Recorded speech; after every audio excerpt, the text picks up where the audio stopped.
தோபித்து. அதிகாரம் 2. தோபித்து பார்வை இழத்தல். சக்கர்தோன் ஆட்சியில் நான் வீடு திரும்பினேன். என் மனைவி அன்னாவும் என் மகன் தோபியாவும் என்னிடம் ஒப்படைக்கப்பட்டனர். வாரங்களின் விழாவான பெந்தகோஸ்து திருவிழாவின் போது எனக்காக நல்லதொரு விருந்து தயாரிக்கப்பட்டது. நான் உணவு அருந்த அமர்ந்தேன். விருந்தின் போது எனக்கு பல வகையான உணவு பரிமாறப்பட்டது. அப்பொழுது என் மகன் தோபியாவிடம், பிள்ளாய், நீ போய் நினிவேக்கு நாடு கடத்தப்பட்ட நம் உறவின் முறையாருள் கடவுளை முழு மனதோடு தேடும் ஏழை எவரையேனும் கண்டால் அவரை அழைத்து வா. அவர் என்னோடு உணவு அருந்தட்டும். நீ திரும்பி வரும் வரை நான் உனக்காக காத்திருப்பேன் மகனே என்று கூறினேன்.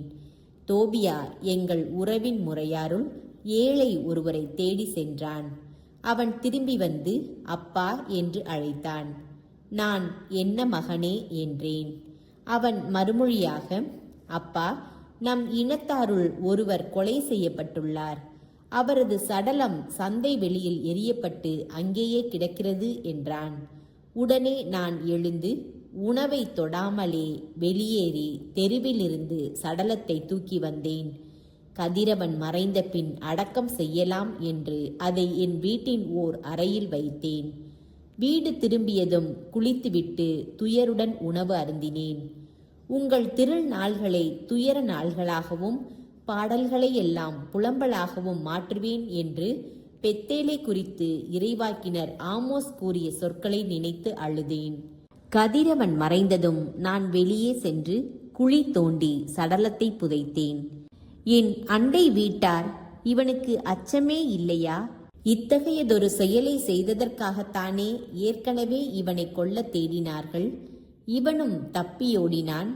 இருப்பினும் இறந்தவர்களை மீண்டும் அடக்கம் செய்கின்றானே என்று இழித்துரைத்தனர். அன்று இரவு குளித்துவிட்டு என் வீட்டு முற்றத்தின் சுவர் அருகில் படுத்து உறங்கினேன். வெப்பமாக இருந்ததால் என் முகத்தை மூடவில்லை. என் தலைக்கு மேல் சுவரில் குருவிகள் இருந்தது எனக்கு தெரியாது. அவற்றின் சூடான எச்சம் என் கண்களில் விழுந்தது. உடனே கண்களில் வெண் புள்ளிகள் தோன்றின.